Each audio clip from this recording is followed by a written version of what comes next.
Se eu e você chegamos para Deus dizendo: Deus, se eu conseguir apenas esse negócio, tudo vai ficar bem. O Senhor vai ver, agora a minha vida vai mudar. Senhor, se eu puder apenas ter esse casamento, vai ficar tudo bem. A gente perde o foco do abençoador e a gente foca na bênção. E deixa eu te dizer, o problema não está em pedir não, peça.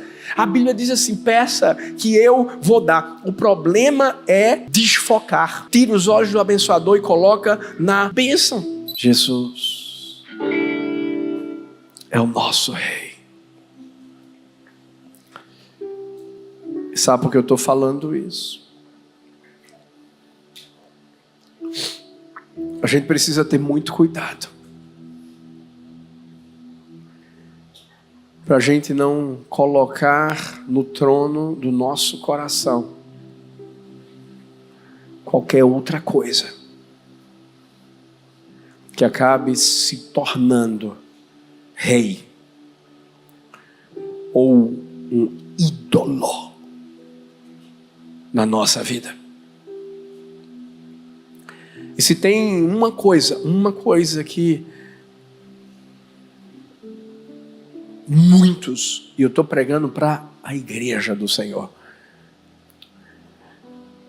muitos têm colocado como ídolo, se chama ansiedade.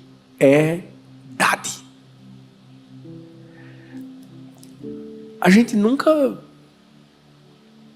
vive dias fáceis.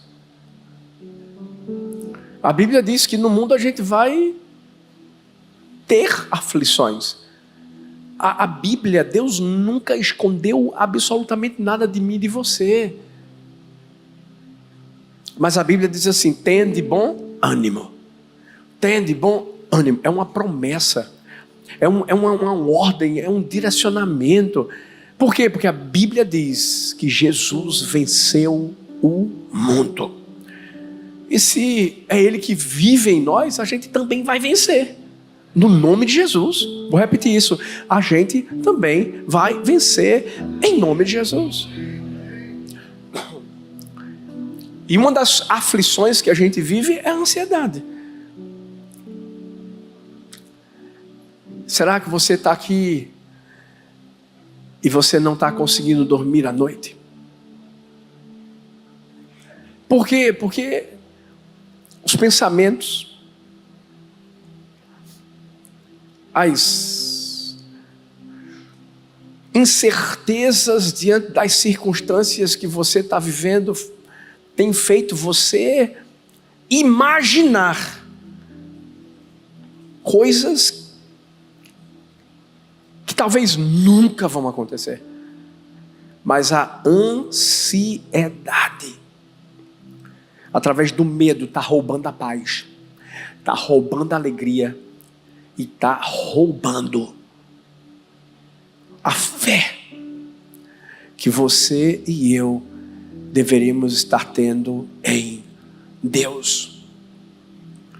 Quantas orações talvez nós não estamos fazendo da seguinte forma: e se isso não der certo? E se eu não conseguir? E se tudo desmoronar? A ansiedade, infelizmente, tem esse poder. Ela coloca um peso sobre os nossos ombros que Deus nunca pediu para a gente carregar. Não.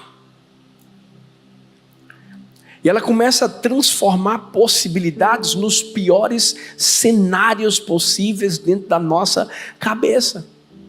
E é nessa hora que a ansiedade acaba ocupando o trono do nosso coração. E a gente pensa assim: eu estou só. A gente pensa assim: Deus me abandonou. Se você pensa que a ansiedade é apenas um sentimento ruim, não é só isso. A ansiedade, a partir do momento que ela governa a nossa vida, ela se transforma em um ídolo, em um Deus com letra minúscula, que acaba acaba fazendo a gente confiar mais no medo do que a gente confiar naquele que arranca o medo da nossa vida. Eu não sei se você se lembra, mas em 1999, engraçado porque eu estava morando aqui nos Estados Unidos, lá em Louisville, lá em Kentucky.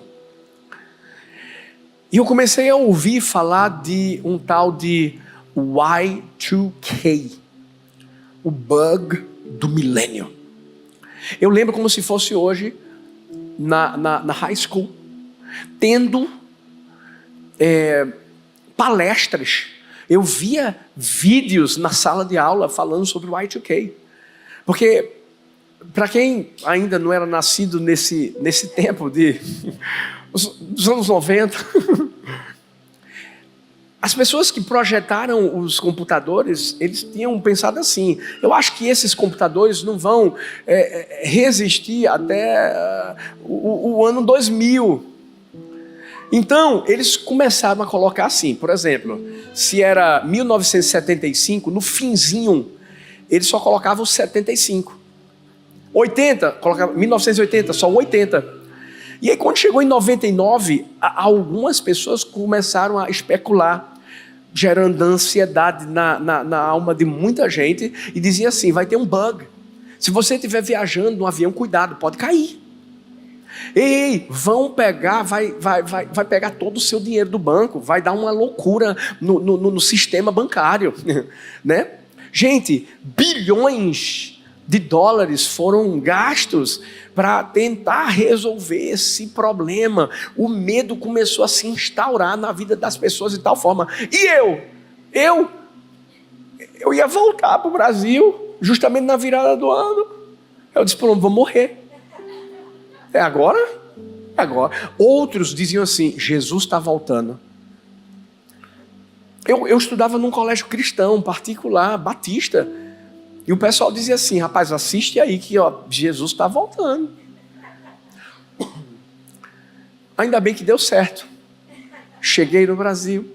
Não teve nada. Absolutamente nada. Agora, o que gera essas loucuras na nossa cabeça? Ansiedade.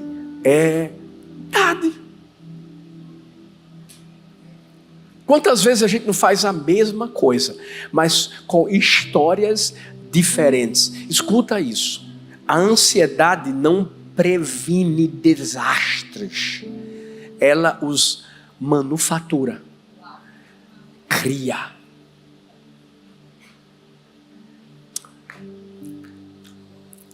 Se você se lembrar só de uma coisa hoje, dessa mensagem, eu vou deixar uma frase para você. Não. Fala para a pessoa que está perto de você. Diz assim, in English, ok? Alright, friends? Fala assim para a pessoa assim, ó. Relax. Fala para outra assim, ó. Relax. Esses dias eu tirei uma foto. Eu estava no treino e veio um insight assim. Eu disse: eu vou tirar uma foto. Não é para mostrar o biotipo de atleta, não. Eu vou tirar uma foto. E eu vou colocar assim, ó. Relaxa. Quem escreveu o fim da história já disse que vai dar tudo certo.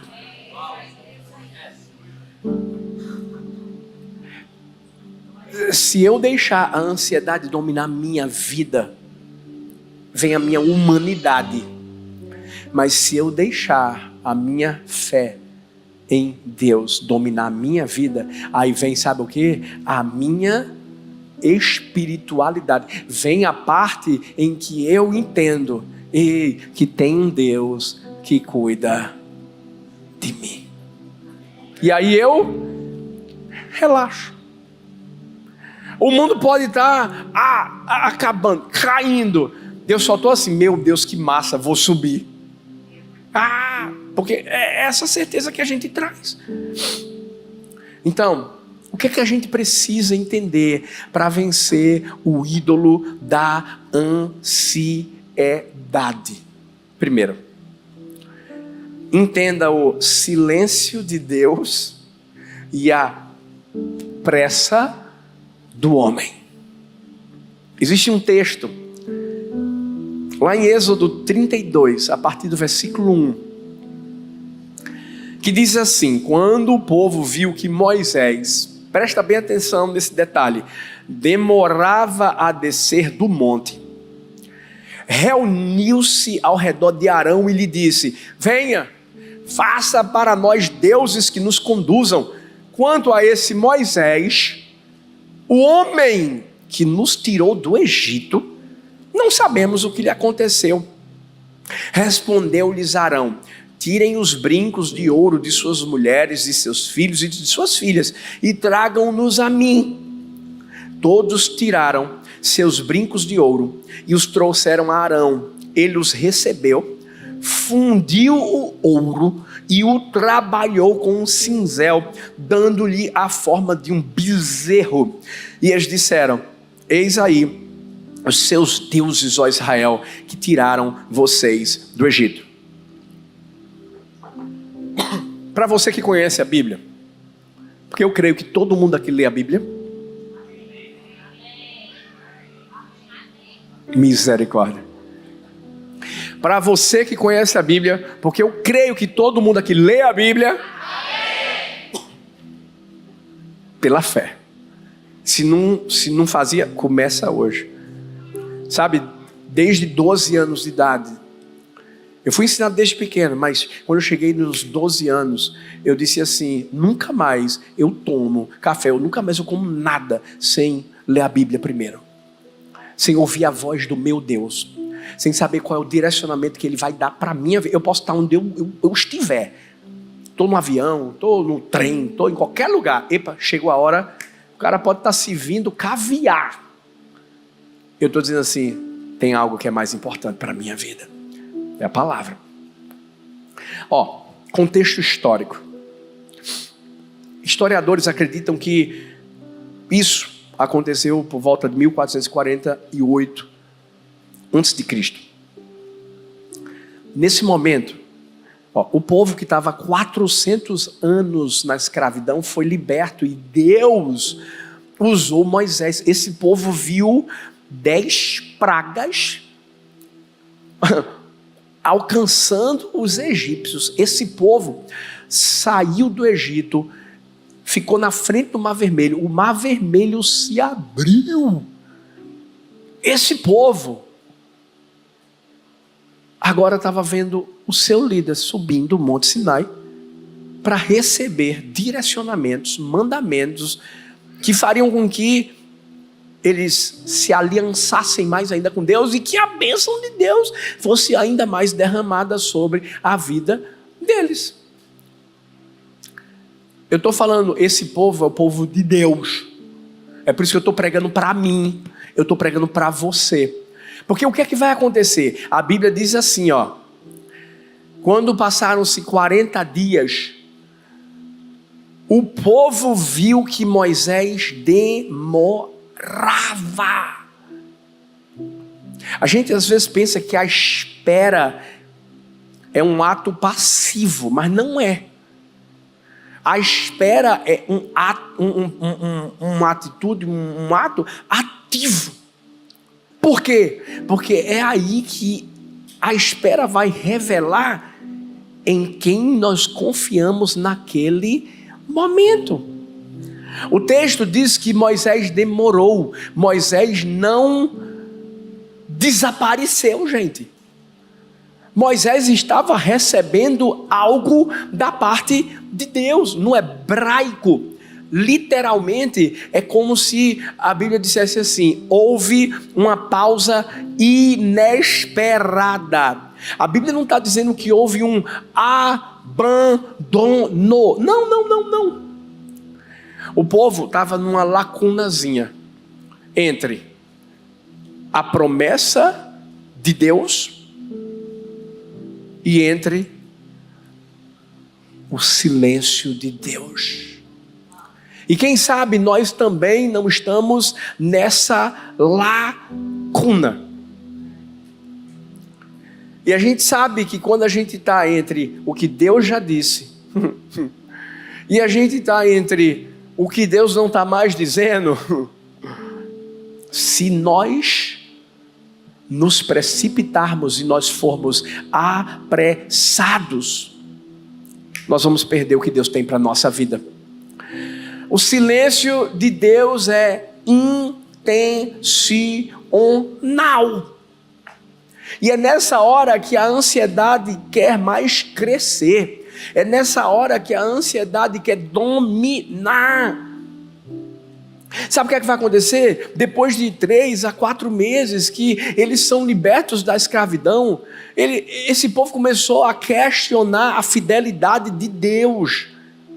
Mesmo tendo visto maná, mesmo tendo visto nuvem, trazendo uma sombrinha, à noite fogo, aquecendo eles tinham vivido milagre após milagre, e eles começam a questionar a fidelidade de Deus.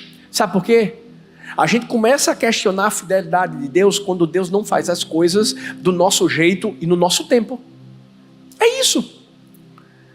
Aí a gente se apressa achando que Deus não está se movendo. Deixa eu te dizer uma coisa. Muitas vezes Deus realmente não está se movendo, mas são as nossas emoções que nos movem de forma errada.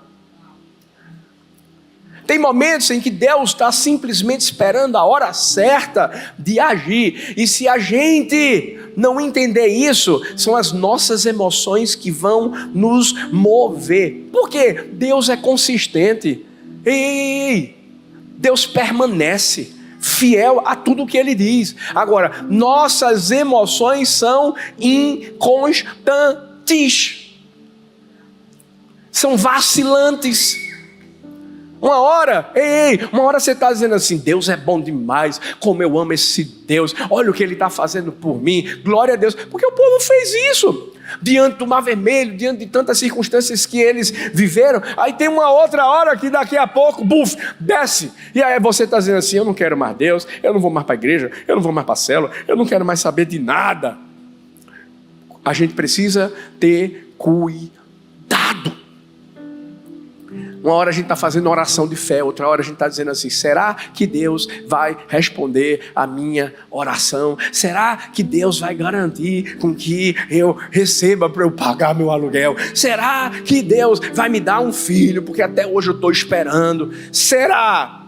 E o pior é que a gente começa a fazer orações baseadas no medo e não na fé. Por que isso acontece? Porque a ansiedade frequentemente distorce a nossa visão espiritual. A gente para de ver o que Deus já fez, o que Deus está fazendo e o que Deus ainda vai fazer. Se a nossa fé estiver no tempo de Deus, vai dar tudo certo. Mas se a nossa fé estiver na nossa agenda, vai dar errado. Hoje, quando a gente observa a situação que era vivida por Moisés, se a gente fosse trazer uma situação geral, Moisés estava no monte se encontrando com a glória de Deus. Deus estava se revelando a ele para abençoar o povo. E o povo, pastor, estava substituindo a fé pelo medo. Por causa de um probleminha. Paciência. Eu sou fleumático, tranquilo, relax. Quando eu vou falar alguma coisa para Thalita, que é colérica, eu digo assim: filha, deixa eu te dizer uma coisa. Eu dou uma pausa, porque tá processando. Está processando. Laura está dizendo uma pausa de 5 minutos. Está processando. E aí ela faz: ok, filho, fala logo. A gente é humano, a gente não consegue esperar muito.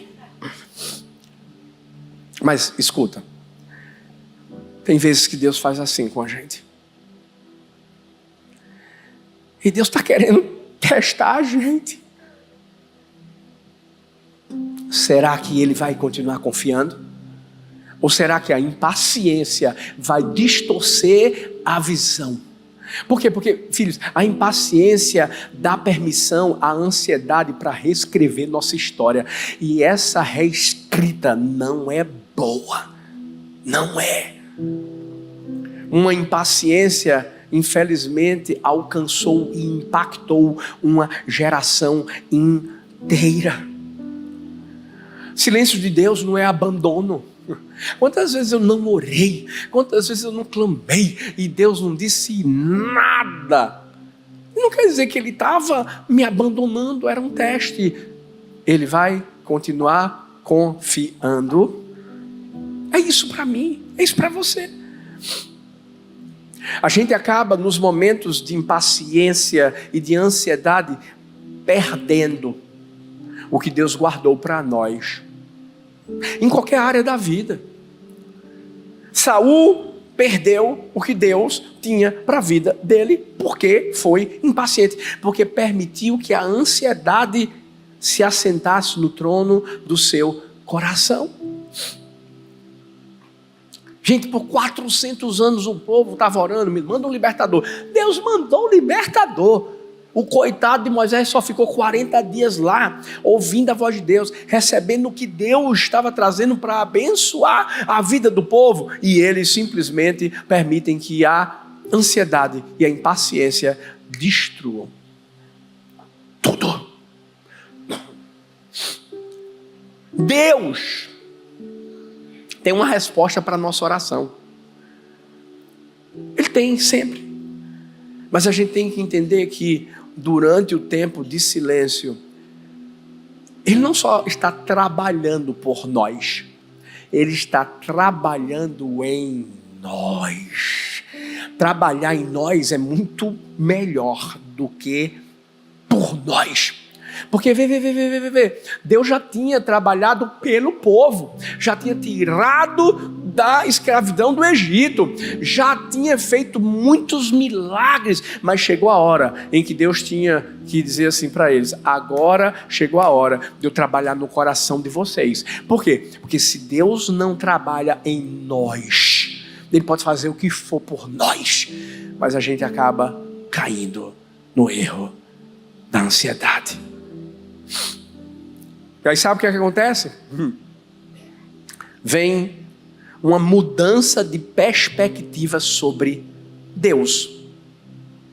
Aí a gente começa a pensar que Deus mudou, Deus não é mais o mesmo. Não. A posição de Deus nunca mudou. Mas quando a gente deixa a ansiedade ocupar a nossa alma, é a perspectiva da gente sobre Deus que muda. É tanto que o povo que sabia que tinha sido Deus que havia libertado ele da escravidão do Egito, vai dizer assim: esse Moisés, o homem que nos tirou do Egito, não sabemos o que lhe aconteceu. Meu Deus, o povo, diante da ansiedade, se esqueceu que não tinha sido uma obra humana, foi obra divina. E aí o povo começa a catastrofizar. O que é catastrofizar? É você transformar um problema pequeno, um medo legítimo, em um cenário de desastre completo em sua mente. Sabe aquela pessoa que você manda uma mensagem para ela e ela não responde em 1 hora? O que é que você fica pensando? A pessoa não gosta mais de mim, está me odiando. O que é que eu fiz de errado? Sabe quando o chefe manda simplesmente um e-mail às 5h59 da tarde, na sexta-feira, dizendo assim: segunda, gostaria de falar com você. O que é que vem na cabeça da gente? Vou ser demitido. Sabe aquele resultado que você fez e que aparentemente está demorando para sair? Qual é o primeiro pensamento que vem na cabeça? Pronto, o médico não mandou, eu vou morrer. É câncer, eu tenho poucos dias de vida, tenho certeza de que tem alguma coisa errada.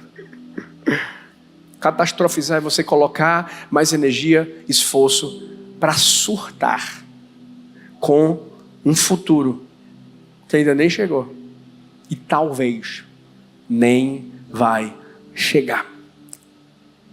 Impressionante, porque no pânico deles, na ansiedade deles, na impaciência deles, eles colocaram Moisés no assento de Deus.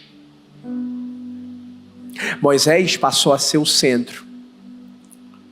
Deus, que tinha feito tudo o que tinha feito por eles, foi esquecido. Por quê? Porque a ansiedade faz isso, filhos. Olha para mim. A ansiedade causa amnésia espiritual. A ansiedade faz a gente se esquecer que o Deus de ontem é o mesmo de hoje e é o mesmo de amanhã. Ele não vai mudar. Mas a ansiedade reescreve histórias, removendo Deus da sua história. Por isso que eu disse, se você não lembrar de nada hoje, lembra do relax. E tenha certeza que mesmo quando ele está calado, tem algo bom que vai vir sobre a nossa vida. Ei, entre ficar com o silêncio de Deus e a pressa do homem, fique com o silêncio de Deus. Porque mesmo em silêncio, Ele está fazendo algo por mim e por você. O povo de Israel não me entendeu isso. E a gente vai ver que esse povo vai tomar uma decisão errada. Qual é a decisão? É quando a ansiedade vira um ídolo. A Bíblia vai dar continuidade, dizendo que Arão fala para o povo: tirem os brincos de ouro de suas mulheres, de seus filhos, de suas filhas, tragam-nos a mim. Todos tiraram seus brincos de ouro e os trouxeram a Arão. Ele os recebeu, fundiu o ouro e o trabalhou com um cinzel, dando-lhe a forma de um bezerro. E eles disseram: eis aí os seus deuses, ó Israel, que tiraram vocês do Egito. Uma lição importantíssima para mim e para você: não ande com pessoas que alimentam a sua ansiedade. Vou repetir isso. Não ande com pessoas que alimentam a sua ansiedade. Pode ser quem for. Foi Arão. Arão era um líder. Arão era o cara que tinha que se impor nesse momento diante da pressão do povo. Dizer assim: que história é essa, gente? Vamos lembrar do que Deus fez. Ei, não é porque é o meu irmão, não. Mas ele foi escolhido por Deus. Ei, vocês lembram? Vocês lembram lá no Egito? Ei, vocês lembram no Mar Vermelho? Ei, vocês lembram da nuvem? Mas, ao invés de Arão se posicionou e parar aquela rebelião, pelo contrário, Arão organizou a rebelião. Arão fez com que a ansiedade do povo fosse alimentada. Então escuta, para de andar com gente que quando você começa a contar suas histórias de ansiedade, a pessoa diz assim: meu irmão, tu tem razão, tu vai morrer mesmo, é câncer, pode ter certeza. Sabe, as pessoas que ao invés de trazerem uma palavra do céu para a sua vida, ficam te alimentando de bolotas de porcos. Ei, a gente tem que ter pessoas perto de nós que vão alimentar a nossa fé em Deus. Sabe o que é que vai acontecer aqui? Eles vão transformar algo que foi uma bênção de Deus na vida deles em uma maldição, em uma blasfêmia. Esse ouro que eles tiraram, a Bíblia vai mostrar lá em Êxodo 12, 35, 36, o momento em que o Senhor fala assim: vão até Faraó, os egípcios, peçam ouro e prata. Os egípcios estavam tão fartos dos israelitas que disseram: aqui, apenas peguem. Ei, havia um propósito original para esse ouro ter sido recebido dos egípcios. Ei, o templo de Deus seria construído, gente. Esse era o propósito. Mas eles pegaram aquilo que seria uma bênção e eles a usaram para confortar o medo e a ansiedade. Ei, às vezes a gente está fazendo isso, sabe por quê? Por causa da ansiedade que a gente coloca como ídolo. A gente chega diante de Deus e diz assim: Deus, me dá um trabalho. Deus te dá o trabalho. Aí você começa a colocar esse trabalho acima de Deus, porque você tem medo de perder a estabilidade. Ainda que esse trabalho que você tenha passe por cima de qualquer pessoa e passe por cima de Deus, da igreja.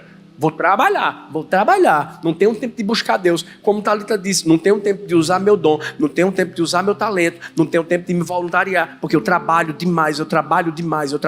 Quando você trabalha demais, Deus trabalha de menos na sua vida. Sabe por quê? Porque é você que vai tentar fazer as coisas na sua vida. Então, deixa eu te falar uma coisa com todo amor. Você vai morrer trabalhando. Você não vai perder salvação, não. Eu não estou dizendo que você vai perder salvação. Mas quando você chegar no céu, Deus vai olhar para você e vai dizer assim: filho, o que foi que houve? Filha, o que foi que houve? Porque você não usou tudo que eu dei para você, para mim. Você trabalhou, você quis sustentar a sua casa, quando na verdade você se esqueceu que eu sustento os passarinhos, que eu sustento planta.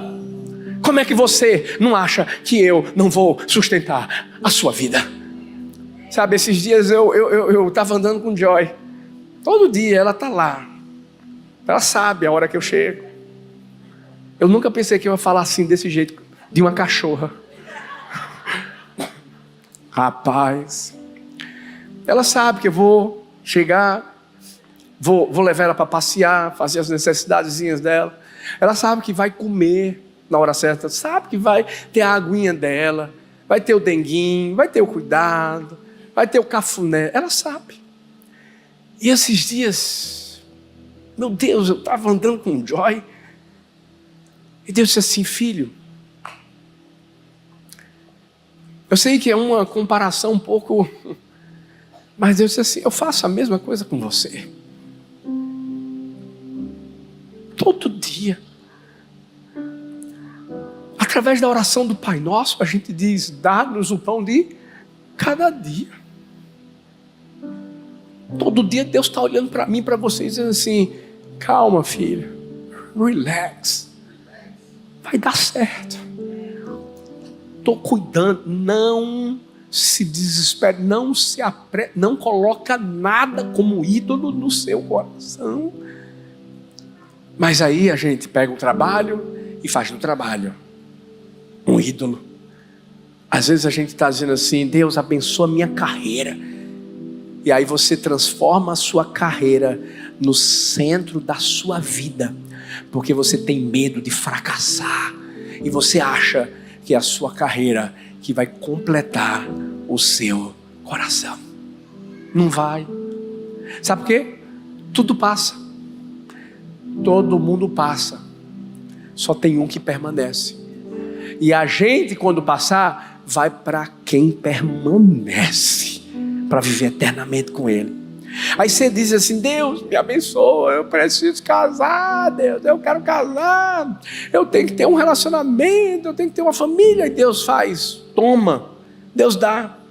Você orou, mas aí, por causa da ansiedade, você passa a idolatrar a pessoa por medo de ficar sozinho. Você pede: Deus, me dá uma casa. Aí você transforma a casa em uma obsessão, porque você tem medo de perder. Seja filhos, seja o que for, porta. Tem gente que diz: Deus, abre a porta para mim. Aí Deus vai e abre a porta, e você, infelizmente, se apega muito mais à porta do que a quem abriu a porta para você. Se torna um ídolo. Nossas orações revelam nossa ansiedade mais do que nossa confiança. Se eu e você chegamos para Deus dizendo: Deus, se eu conseguir apenas esse negócio, tudo vai ficar bem. O Senhor vai ver, agora minha vida vai mudar. Senhor, se eu puder apenas ter esse casamento, vai ficar tudo bem. A gente perde o foco do abençoador e a gente foca na bênção. E deixa eu te dizer, o problema não está em pedir não, peça. A Bíblia diz assim: peça que eu vou dar. O problema é desfocar. Tira os olhos do abençoador e coloca na bênção. Foi isso que aconteceu aqui. A ansiedade acabou transformando uma bênção em blasfêmia. Cuidado. A ansiedade pode estar sendo adorada por mim, por você. E como é que isso acontece, pastor? É quando a reverência se torna indevida. É quando a ansiedade fala e a gente ouve. E quando Deus fala, a gente questiona. Por quê? Porque a ansiedade é que é reverenciada. Sabe quando a gente começa a perceber que a ansiedade está se tornando um ídolo e sendo adorada? É quando a gente oferece sacrifícios à ansiedade. Aí você dá à ansiedade seu tempo. Você dá à ansiedade sua atenção, sua energia, seus recursos. E o que é que a ansiedade te dá? Te dá noites sem sono. Te dá falta de apetite, faz você ficar pensando em coisas que nem vão acontecer, faz você se estressar. Você quer identificar um ídolo? Identifique um ídolo pelo que ele faz você sacrificar. O que é que você está sacrificando? Para quem você está sacrificando? A gente adora a ansiedade quando a gente passa a ter comportamentos controladores. Como assim, pastor? A gente passa a planejar demais. E eu não estou dizendo que a gente não tem que planejar, tem que planejar. Mas o problema é quando a gente se lembra de planejar e esquece do planejador. A Bíblia diz assim, que eu e você traçamos planos, mas a resposta certa dos lábios vem do Senhor. Ou seja, é o planejador que vai ditar como tudo vai acontecer. Mas quando a gente quer controlar, você acha que você consegue controlar as coisas? Gente, fala sério. Tudo pode estar muito estável agora, né? De repente, bum, pandemia, todo mundo na bênção, todo mundo tranquilo, todo mundo maravilhoso, todo mundo... De repente disseram assim, tem uma tal de Covid, uma gripe aí, que veio dos chinesinhos. Daqui a pouco, gente, o mundo parou. Eu estava fazendo culto, todo mundo lá, e de repente eu estou fazendo um culto com ninguém, só a câmera. O pessoal só online. Gente, escuta. Quem está no controle é Deus. Ansiedade. Eu estava lá no Brasil esses dias e eu estava pregando uma mensagem e de repente veio um negócio assim no meu espírito. Eu disse, gente, você quer ver minha cara de preocupado? Diante de tudo que eu vivo na vida, e olha, meu amigo, que eu vivo muita coisa. Aí eu disse assim, olha a minha cara de preocupado, ó. Isso não quer dizer que eu não vivo dificuldade, não tenho aflições, eu tenho muitas. Mas minha esposa me conhece. Sara está dizendo, pior que é assim mesmo, a cara dele é assim. Eu sou da seguinte forma, pode estar caindo tudo, mas não tem um cabelinho da minha cabeça que não cai se ele não deixar.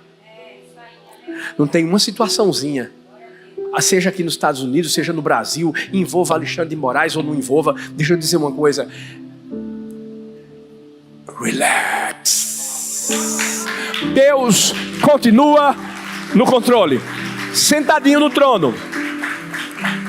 Eu sei, a gente está vivendo dias difíceis aqui nos Estados Unidos, eu sei, imigração, um bocado de coisa. Você quer ouvir alguma coisa do seu pastor? Deixa eu falar uma coisa para você. Viva um dia de cada vez.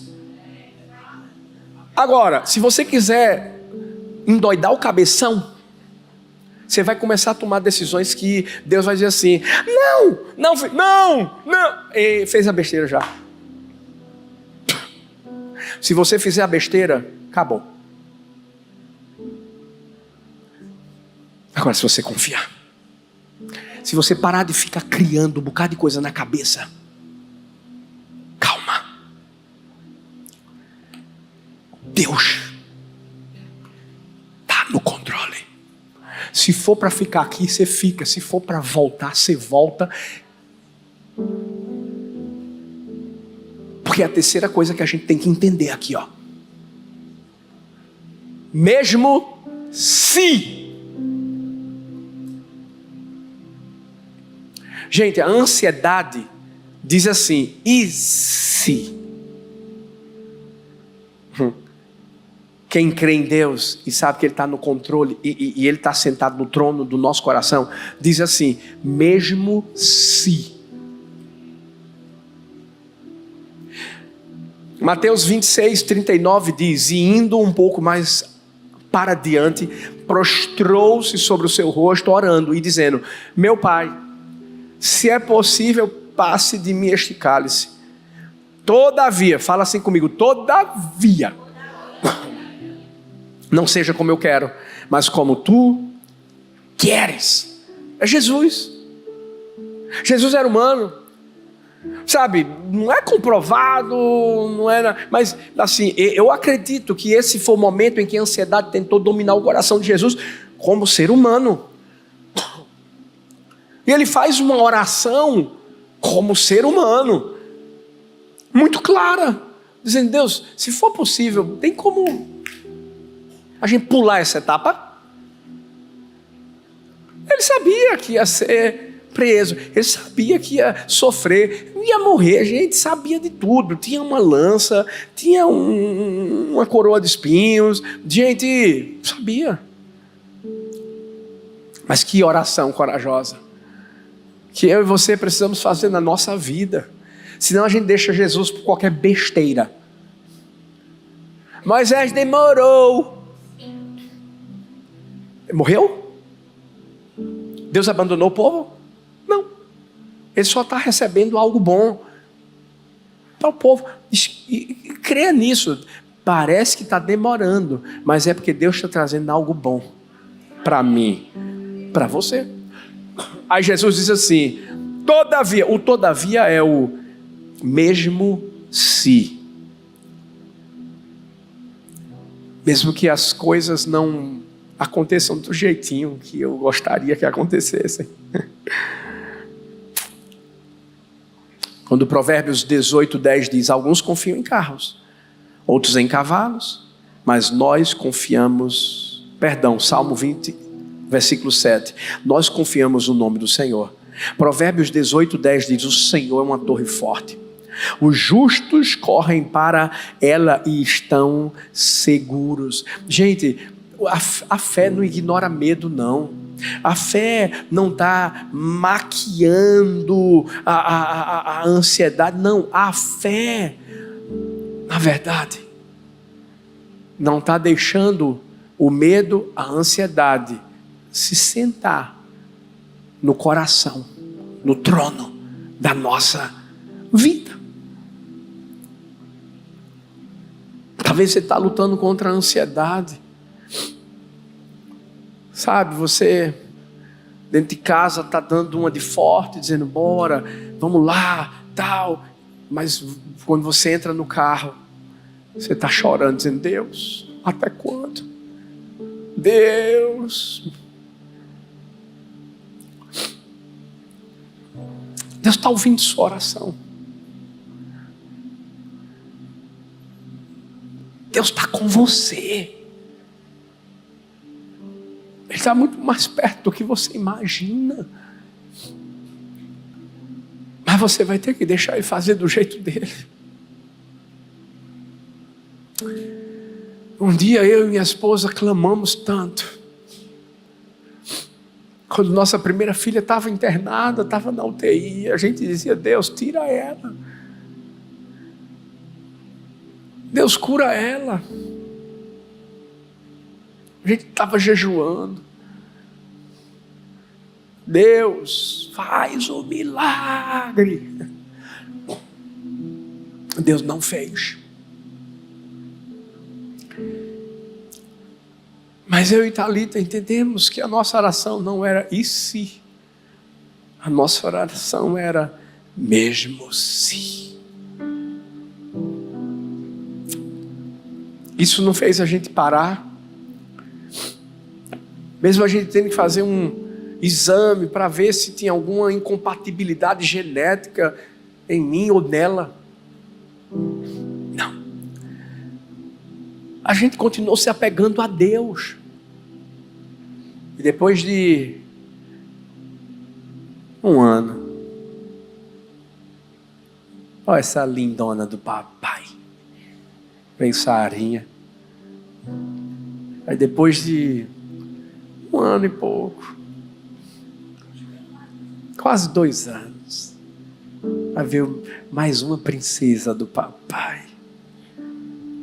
E a gente é nordestino. E eu sempre provo a minha masculinidade.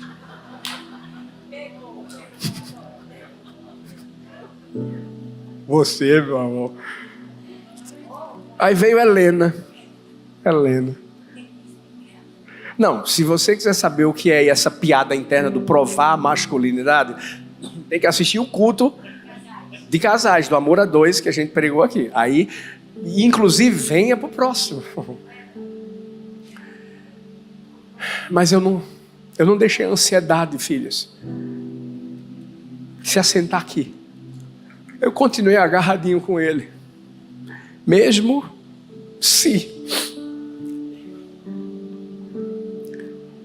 eu continuei colocando Deus no trono do meu coração e não minhas emoções.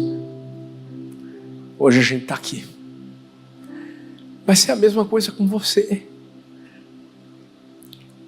Não deixa a ansiedade roubar sua paz. Não deixa a ansiedade tomar o lugar de Deus na sua vida. Se Deus está em silêncio, não troque a glória de Deus por um bezerro de ouro. Não permita que a bênção se torne uma maldição. E não deixa a voz do medo direcionar a sua vida dizendo, e se, e se, e se. Não, não, não.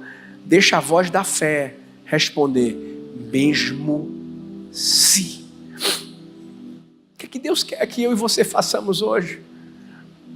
Deus só quer que a gente coloque Ele no trono do nosso coração. Deus só quer que a gente declare o Salmo 46:10. Aquietai-vos e sabei que eu sou Deus. Serei exaltado entre as nações. Serei exaltado sobre a terra. Deus só quer que a gente declare o que Isaías 41:10 diz: não temas, porque eu sou contigo, não te assombres, porque eu sou teu Deus, eu te fortaleço, eu te ajudo e te sustento com a destra da minha justiça. Deus não está dizendo assim: para de fingir que você sente medo. Não, não, não, não. Deus não está dizendo: ignore a ansiedade. Não, ela existe. O medo também existe. Ele só está dizendo assim: não deixa nada comandar a sua vida, porque quem comanda a sua vida sou eu. Queria que você ficasse de pé, por favor, no seu lugar.